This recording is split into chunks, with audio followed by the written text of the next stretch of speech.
Apaga tu Zoe. Buenas tardes a todos. Vamos a empezar la clase.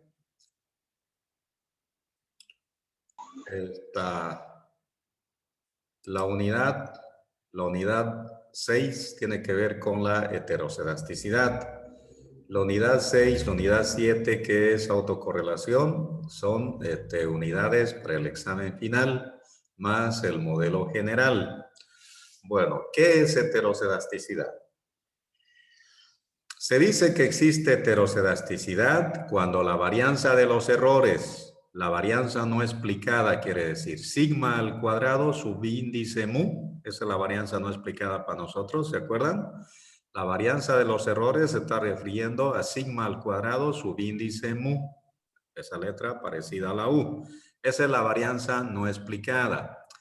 Decimos que existe heterocedasticidad cuando la varianza no explicada no es constante, no es constante para todas las observaciones que tenemos en el ejercicio. Quiere decir que hay diferentes varianzas no explicadas. Otra vez, ¿qué es heterocedastizar? Decimos que existe heterocedasticidad cuando la varianza no explicada no es constante. Otra forma de entender que no es constante significa que hay diferentes varianzas no explicadas en nuestro modelo para todos nuestros datos que estamos observando. Eso es heterocedasticidad. Cuando la varianza no explicada no es constante.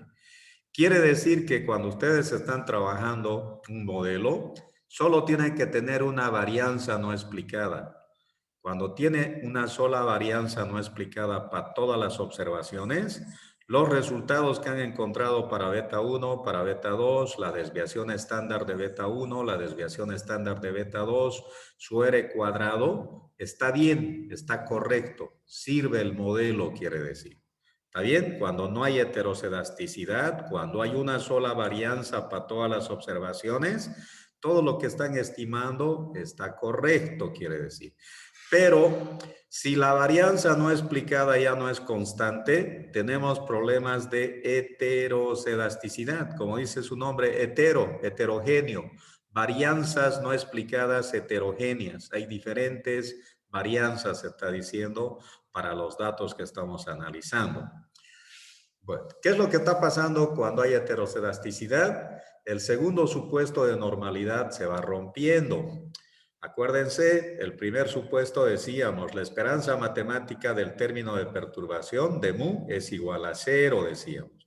El segundo supuesto decíamos, la esperanza matemática del término de perturbación al cuadrado es igual a la varianza no explicada, decíamos, para todas las observaciones. Fíjense, sigma al cuadrado de mu. Esta es la varianza no explicada.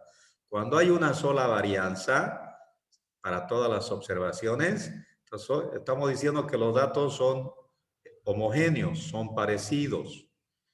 En cambio, ¿qué pasa si se rompe? Fíjense, el segundo supuesto se rompe, es diferente. La esperanza matemática del término de perturbación al cuadrado es diferente a la varianza no explicada del modelo para todos los datos que tenemos.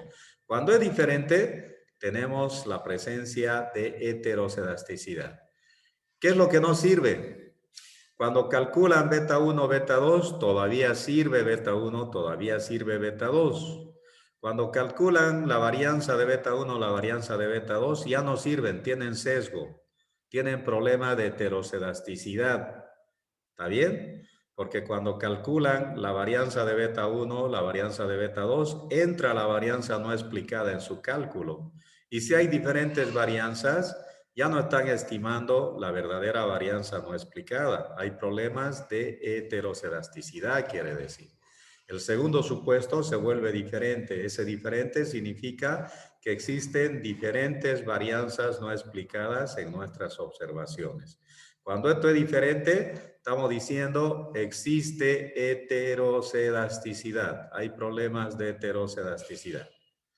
¿Cómo vamos a determinar, a detectar si existe o no existe heterocedasticidad en lo que estamos haciendo?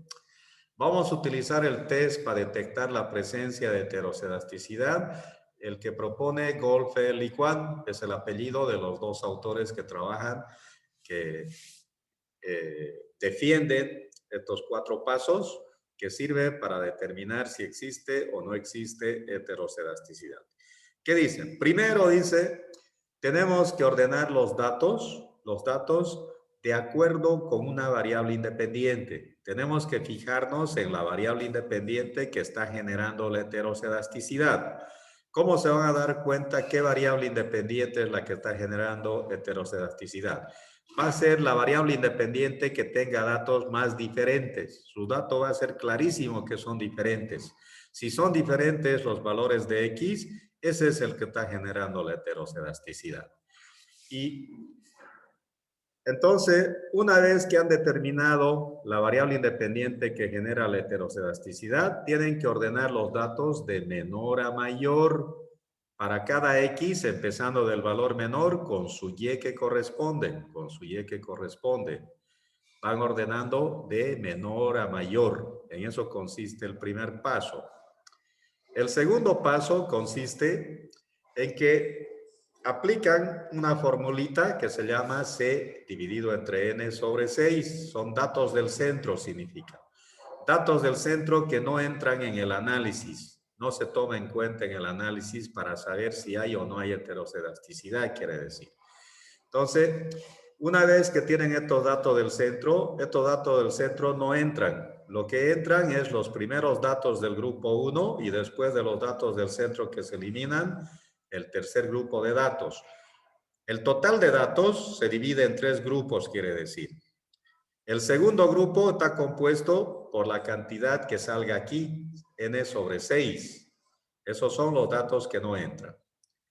Una vez que han aplicado esta formulita, está diciendo, el grupo 1 y el grupo 3 tienen que tener la misma cantidad de observaciones, la misma cantidad de datos. Esa es la recomendación. Una vez que han dividido la información en 3 partes, pasamos al paso 3. En el paso 3 tenemos que estimar su modelo, la función lineal para el primer grupo, la función lineal para el tercer grupo, quiere decir. Estimamos beta 1, beta 2 para los primeros datos del grupo 1, su desviación estándar de beta 1, su desviación estándar de beta 2, su R cuadrado. ¿Qué nos interesa? Estimar la sumatoria de los cuadrados de los residuos del grupo 1. ¿De dónde sale? Este es el numerador de la varianza no explicada. Fíjense, la sumatoria de y menos el y estimado al cuadrado. Esta fórmula hemos utilizado en la segunda unidad de modelo lineal, cuando usamos cálculo, ¿no? Hemos encontrado la función lineal que es y con sombrerito. A cada x le hemos ido reemplazando sus datos y después hemos buscado la diferencia entre cada valor de y menos cada valor de y estimado. Lo hemos elevado al cuadrado. La sumatoria de todos esos datos es el numerador de la varianza no explicada. Esto es usando cálculo. Si utilizan matrices, es mucho más sencillo. Busquen la sumatoria de mu al cuadrado, está diciendo. Eso en matrices es igual a mu transpuesta por mu. Esto es lo que nos interesa encontrar, mu transpuesta por mu del grupo 1. Lo mismo con los datos del grupo 3. Con los datos del grupo 3 tienen que estimar la función lineal. ¿Cuánto vale beta 1, beta 2? ¿Cuánto vale su desviación estándar de beta 1, su desviación estándar de beta 2? ¿Cuánto vale su R cuadrado? Y lo más importante, la sumatoria de los cuadrados de los residuos del grupo 3, de los datos que corresponden al grupo 3. En cálculo sale de la sumatoria de y menos el y estimado al cuadrado. En matrices sale mu transpuesta por mu. Esto estamos buscando, mu transpuesta por mu. Estas dos, del grupo 1 y del grupo 3. Con estos resultados vamos a ver si existe o no existe heterocedasticidad en el ejercicio que se está trabajando. Ese es el paso 3. Una vez que tienen estas sumatorias del cuadrado de los residuos del grupo 3 y del grupo 1, en el paso 4 hacemos la prueba de hipótesis. Pasamos al paso 4 y dividimos mu transpuesta por mu del grupo 3 sobre mu transpuesta por mu del grupo 1. Dice que se comporta como una distribución de Fisher. ¿Por qué? Porque hay dos varianzas involucradas. Cuando existen dos o más varianzas, la tabla de probabilidades que se utiliza es de Fisher. Y Fisher lo tienen que buscar con n menos c menos 2k grados de libertad para el numerador. Lo mismo para el denominador, para buscar en la tabla. Entonces queremos llegar a este resultado, a este cociente de los residuos. ¿Está bien? En la fórmula entonces n tamaño de la muestra, acá n tamaño de la muestra, c, que este c que acá, son las observaciones del centro que se eliminan, que no entran en el análisis. K, el número de betas, quiere decir. Ejemplo. Acá tenemos datos para las ventas, que es YI, y datos para los gastos en publicidad, que es XY, la variable independiente. Ustedes toda la vida van corriendo todos los datos, se encuentran beta 1, beta 2, desviación estándar de beta 1, desviación estándar de beta 2, lo que ya saben hacer. Eso es lo que estamos haciendo. Con los 25 datos, estamos aplicando el enfoque matricial. Como son dos variables, el formulario que corresponde es X transpuesta por X. Total de datos, son 25 datos que hay ahí, 25 datos. Necesitamos la sumatoria de X al cuadrado.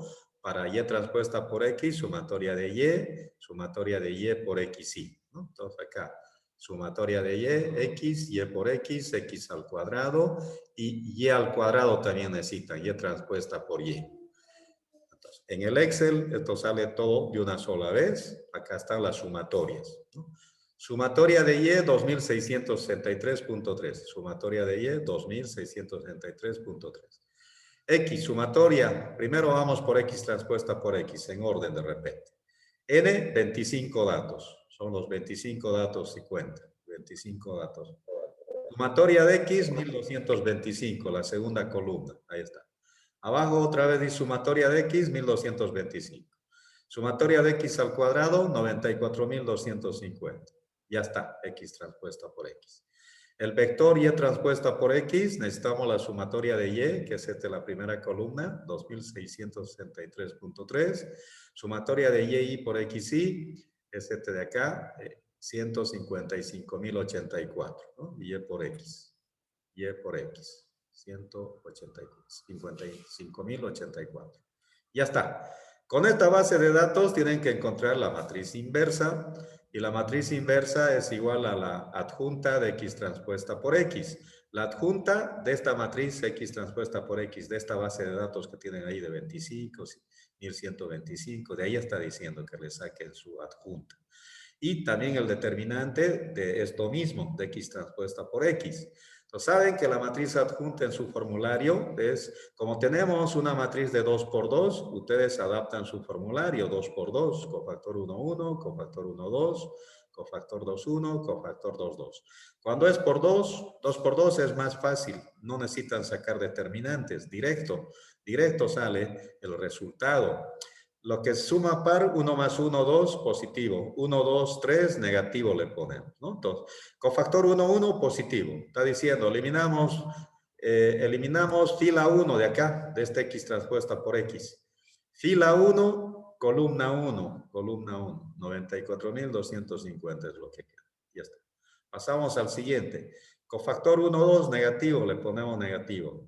Eliminamos fila 1, columna 2, fila 1, columna 2, 1225. Vamos al siguiente cofactor, 2 más 1, 3, le ponemos negativo. Eliminamos fila 2, se está diciendo. Fila 2, del X transpuesta por X estamos trabajando. Fila 2, columna 1, 1225. ¿Cierto? Ahora, cofactor 2, 2, positivo. Eliminamos fila 2, columna 2, 25. De ahí sale la adjunta. Directo está saliendo. Ahora el determinante. El determinante A11, otra vez es 2 por 2, la matriz X transpuesta por X. Su base de datos es 2 por 2. A eso le estamos llamando A11, A12. Estamos copiando los mismos datos. 25, 1225. Son exactamente lo mismo. X transpuesta por X. El determinante significa multiplicar la diagonal principal. Lo que va para abajo son los positivos, 25 por 94.250. Menos la diagonal que apunta hacia arriba son los negativos, 1.225 por 1.225. 855.625 da la diferencia del positivo menos el negativo. Ya pueden calcular la matriz inversa, que es la matriz adjunta de X transpuesta por X sobre el determinante. Están dividiendo este resultado que tenían ahí, la matriz adjunta, sobre este determinante. Este está saliendo. Con 5 decimales sí o sí tienen que trabajar todos en matrices. Ya pueden aplicar beta. Beta es la multiplicación de la matriz inversa de esta matriz por Y transpuesta por X. Por Y transpuesta por X. Por la base de datos que tienen al empezar, Y transpuesta por X. 2663.3, 155.084. Todo esto ya hemos hecho, ya sabemos hacer en la unidad 4. De donde beta 1 sale 7417, beta 2 062.3. Eso es lo que estamos anotando. Ahí está. Primero se corre todo el modelo para todos los datos. Y vale 7417 más 062.3 redondeando XY. Esa es la función lineal. Si le sacan la desviación estándar de beta 1, da 1304 y la desviación estándar de beta 2, 0,05.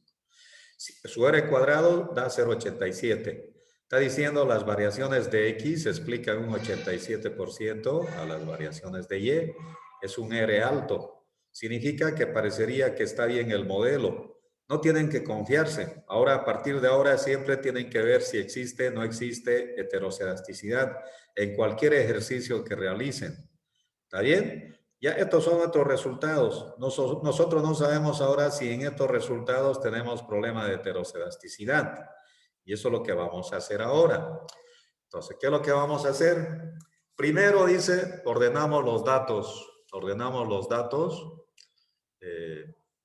Esto de acá, primero se corre el modelo para todos los datos, ¿no? Este es otro. Primera etapa le vamos a poner para diferenciar del otro. Primera etapa. Ahí está la primera etapa. Se corre el modelo para todos los datos. Segunda etapa. Segunda etapa.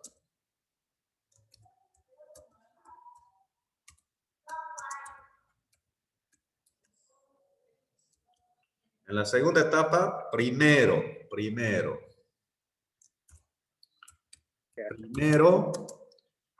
ordenamos los datos.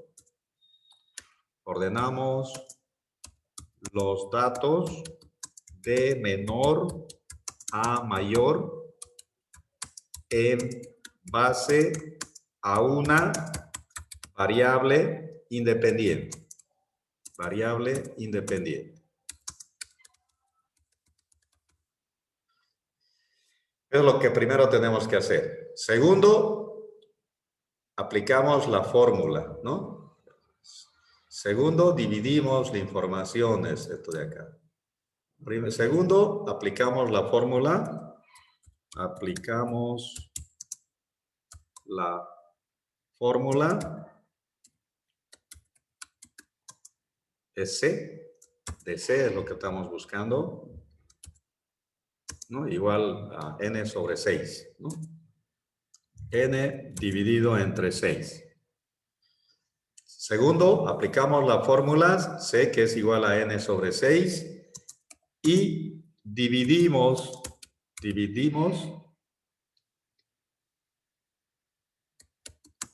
la información en 3 grupos. Ese es el segundo paso.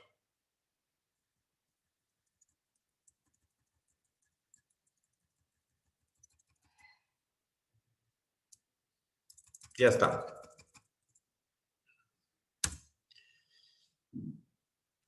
Bueno, vamos a ver ahora.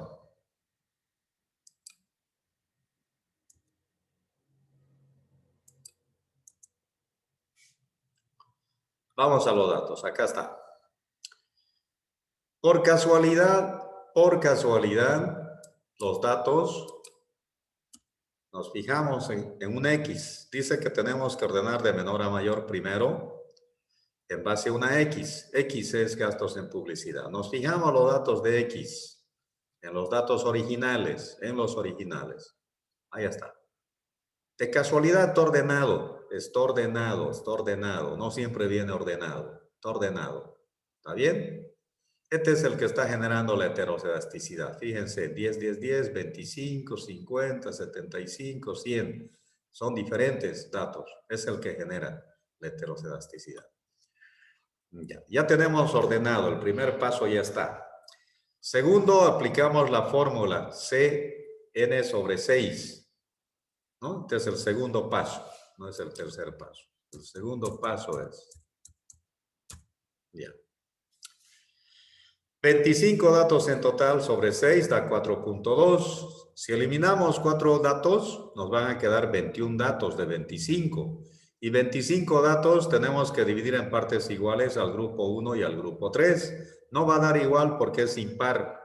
Como es impar, lo redondeamos a 5 datos. 5 datos vamos a eliminar en el centro. Ahora sí va a quedar 20 datos de 25, 20 datos van a quedar. Entonces, el primer grupo va a tener 10 datos y el tercer grupo va a tener 10 datos. Y los datos del centro, que son 5 datos, no entran en el análisis. Así funciona. Ya sabemos, el grupo 1 va a tener 10 datos. Primer grupo de datos, ahí está. los 10 primeros datos de la tabla que está ordenada, De ahí eligen los primeros 10 datos. 2, 4, 5, 6, 7, 8, 9, 10. Hasta 25. Para Y y X copian los mismos datos de Y y X, tal como está ordenado de menor a mayor. Los 10 primeros datos. Eso es lo que estamos copiando. Eso es lo que estamos haciendo. Y y X, los 10 primeros datos. Con estos 10 primeros datos, otra vez ustedes buscan la sumatoria de Y, la sumatoria de X, Y por X, la sumatoria, X al cuadrado, la sumatoria, Y al cuadrado, más le falta una columna por si acaso, Y al cuadrado, ¿no? Y al cuadrado le falta. Una vez que tienen esa sumatoria, siguen utilizando el mismo método. Están en el caso de dos variables. N ahora son 10. La sumatoria de X, 175. 175 abajo. X al cuadrado, 3625. Y transpuesta por X, la sumatoria de Y, 867.9. Y por X, 15.444. Ya está la base de datos para los 10 primeros datos. Buscamos la matriz inversa. La matriz inversa sale de la adjunta de X transpuesta por X sobre el determinante de X transpuesta por X. Estamos haciendo lo mismo. La adjunta de X transpuesta por X son los cofactores de 2 por 2. Ahí estamos copiando la matriz X transpuesta por X. 10, 175, 100, lo mismo. Ahí le vamos a aplicar, si son pares, positivos, si los cofactores 1, 2, impar, negativo le ponemos. 1, 1, 2, positivo. Dice, eliminemos fila 1, columna 1. Queda 3.625. Ahí está. Vamos al cofactor 1, 2, es negativo. 1 más 2, 3. Le ponemos negativo antes que nos olvidemos. Eliminamos fila 1, columna 2, 175 queda. Vamos a la segunda fila. Otra vez, 2, 1 es impar, negativo le ponemos. Dice, eliminen la fila 2, columna 1, 175 queda. Vamos al cofactor 2, 2, es par, positivo. Dice, elimine fila 2, columna 2, 10. De ahí sale la adjunta, ¿no? Sale directo cuando es 2 por 2. Calculamos el determinante. Son las barras verticales de X transpuesta por X de esta base de datos. De la base de datos sale todo. Esta base de datos que le estamos nombrando A11, A12, es la base de datos de X transpuesta por X. Son los mismos datos. 10, 175, 3625. Ahí el determinante significa multiplicar para abajo, son los positivos.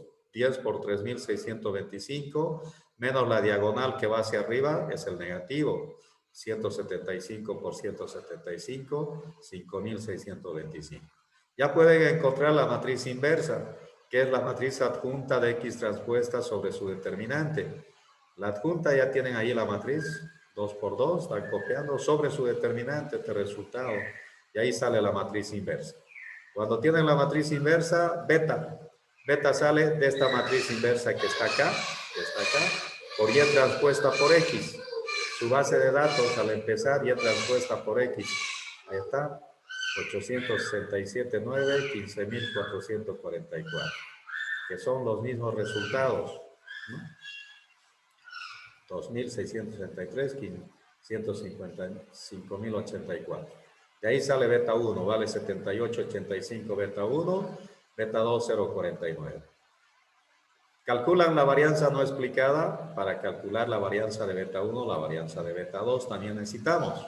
Está todo el procedimiento que ya lo hemos hecho en matrices. Queremos encontrar mu transpuesta por mu. Esto es lo que nos interesa. Para los 10 primeros datos, mu transpuesta por mu, sale de Y transpuesta por Y, de Y al cuadrado quiere decir, menos el vector X transpuesta por Y, por el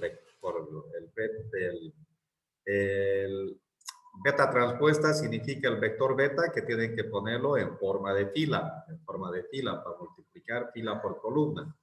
Todo da 89,79 mu transpuesta por mu del primer grupo. Esto es lo que nos interesa, mu transpuesta por mu. Vamos al grupo y su R cuadrado también tienen que calcular por si acaso, ¿no? Ahí están sus resultados para los 10 primeros datos. 78,83 beta 1, 0,45 beta 2, su desviación estándar de beta 1, 2,69, 0,14 para beta 2, su R cuadrado 0,56.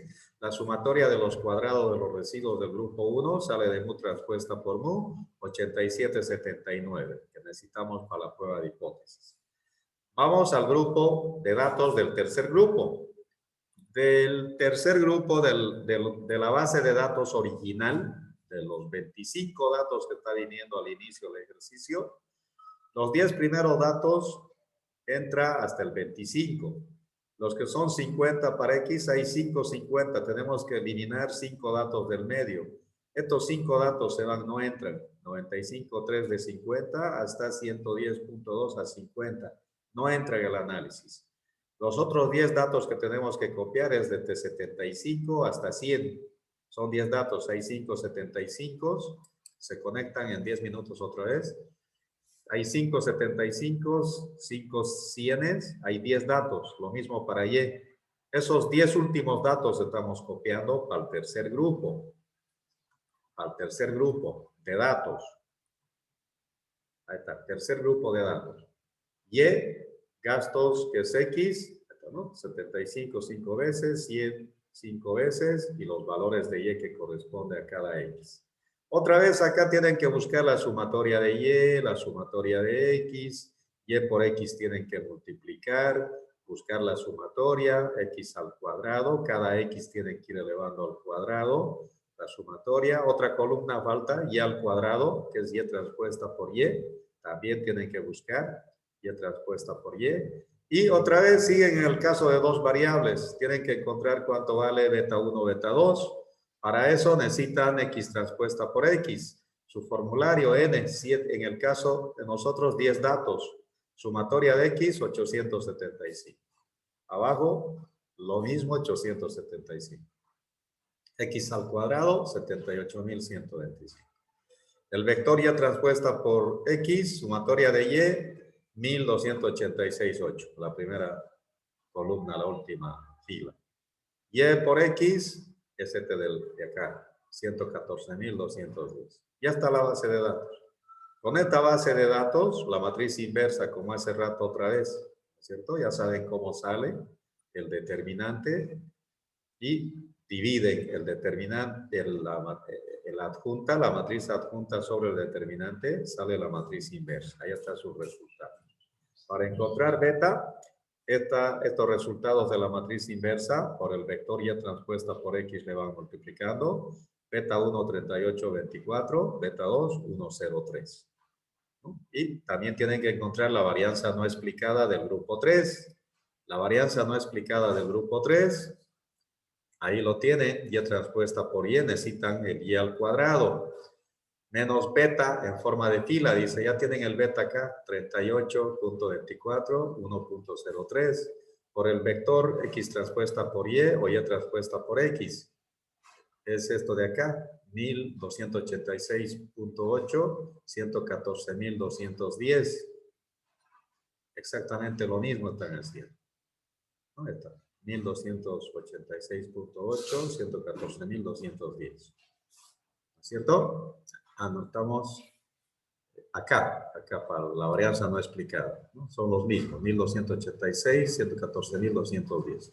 Primero multiplican fila por columna, da un solo resultado y recién le restan de este que es Y transpuesta por Y. ¿No? Ahí está el Y transpuesta. 1.608.000, sí. A 168.169,92 menos lo que da de su resultado. Todo eso dividido entre 8 datos va a dar la varianza no explicada. Con la varianza no explicada le multiplican por la matriz inversa, tienen la varianza de beta 1, la varianza de beta 2. Mu transpuesta por mu sale 915. Y transpuesta por Y, que es el Y al cuadrado, que ya les está dando acá está, 168.169,92. ¿Está bien? Esto estamos buscando, mu transpuesta por mu para el grupo 3, También su R cuadrado le calculan, ahí está todo el procedimiento, no hay por dónde se pierda. Todo esto hemos hecho ya en matrices, en la unidad 4. Nosotros le estamos poniendo los resultados. La ecuación del grupo 3, la función lineal del grupo 3 es igual a 3824 beta 1 más 1.03 de xy. ¿No? Aquí está, 3824, 103, lo que multiplica la matriz inversa por el vector y transpuesta por x. Y ahí está saliendo. Su desviación estándar de beta 1 da 2392, para beta 2, 0.27. Sale de multiplicar la varianza primero. La varianza no explicada, 114, ¿no es cierto? Punto 4 por la matriz inversa, por 5 para la varianza de beta 1. 114.4 por 0.00064, la varianza de beta 2. Sacándole la raíz cuadrada, es lo que está entrando acá en el resultado. Desviación estándar de beta 1, desviación estándar de beta 2. Su R cuadrado da 0.65. Se aplica en todo este formulario, ¿no? 0.65. Estamos buscando la sumatoria de los cuadrados de los residuos del grupo 3, que es mu transpuesta por mu. Para estos últimos 10 datos, mu transpuesta por mu sale 915.23. Es lo que tienen acá, ahí está. Sale de y transpuesta por y, de y al cuadrado, menos el vector beta en forma transpuesta, en forma de fila, multiplicado por el vector columna, x transpuesta por y, está diciendo, ya saben hacerlo, ese 915, de ahí está saliendo. Con esos resultados vamos a hacer la prueba de hipótesis para la heterocedasticidad. Paso 1, planteamiento de hipótesis. Hipótesis alterna, hipótesis nula. La alterna planteamos, estamos hablando de las varianzas no explicadas. Tenemos el grupo 1 y el grupo 3. La varianza no explicada del grupo 1 es diferente a la varianza no explicada del grupo 3, estamos poniendo. Si aceptamos esta hipótesis, decimos que existe heterocedasticidad. La nula es todo lo contrario. La varianza no explicada del grupo 1 es igual a la varianza no explicada del grupo 3. Si son iguales, no existe heterocedasticidad. Hay una sola varianza, está diciendo, no explicada. Paso 2, nivel de significación. Queremos cometer un error del 5%. Alfa es para buscar en la tabla para el 5%. 3, regiones críticas, regiones de rechazo y aceptación. Como estamos hablando de dos varianzas, estamos utilizando Fisher. Fisher graficamos a la derecha, de 0 al infinito, con cola a la derecha. Buscamos el Fisher crítico. El Fisher crítico sale de aplicar los grados de libertad para el numerador, que es n, total de datos, menos los datos del centro que se eliminan, menos 2 que multiplica acá, k es beta 1, beta 2, lo que tiene la función lineal. Pues, n, 25 datos. Los datos que se eliminaron al centro son 5. K son 2, beta 1, beta 2, 2 por 2, 4. Menos 4, menos 5, 9. 25 menos 9, 16 en el numerador. En el denominador exactamente lo mismo, es 16, la misma fórmula. Entonces, Fisher, vamos a ir a buscar a la tabla de Fisher para el 5% en 16 en el numerador y 16 en el denominador. Vamos a la tabla de Fisher, ahí está, distribución Fisher. Esta tabla lee para el 5% y lee para el 1%, para las colitas esta ley. 5%, 1%. Vale decir que cada par ordenado tiene dos probabilidades. La primera probabilidad, la primera entre 1 y 1 es 161, es su Fisher para el 5%. Lo que tienen ahí abajo, 4052, es su Fisher para el 1%. Cada par ordenado tiene dos probabilidades. La primera fila es para el 5%, la segunda fila es para el 1%. Nosotros vamos a buscar en la primera fila al 5%. 16, 16 tenemos que ir a buscar. El N1 se lee en la parte horizontal, 16, ahí hay 16. Si no hubiese 16, le ponen el más próximo, al más próximo. Le restan a ambos lados y se fijan cuál es el más próximo. En este caso existe 16. Vamos buscando, ahora al otro lado también N2 son los grados de libertad del denominador, ¿no? En 16 vamos siguiendo 16, nos fijamos 16 a la derecha, sí hay, ahí está 16, existe. Si no hubiese, el más próximo otra vez. Entonces, de 16 la primera fila es para el 5%. La primera fila tengo que ir hasta 16. Este de acá. 16 arriba si se fija. 2.33 la primera fila para el 5%. Si fuese para el 1% es 3.37, lo que está ahí abajo. Nos quedamos con 2.33 para el 5%. Fíjense arriba, 16, ¿no es cierto? 2.33. Le marcamos en el gráfico. Fisher crítico, 2.33. Antes de 2.33, lo que está en blanco es para aceptar la hipótesis nula. La hipótesis nula, H0. Todo lo que está sombreado, si sale un valor mayor a 2.33 Fisher, todo el área que está sombreado a la derecha, vamos a rechazar la nula. Lo que significa lo contrario, que vamos a aceptar la hipótesis alterna. H1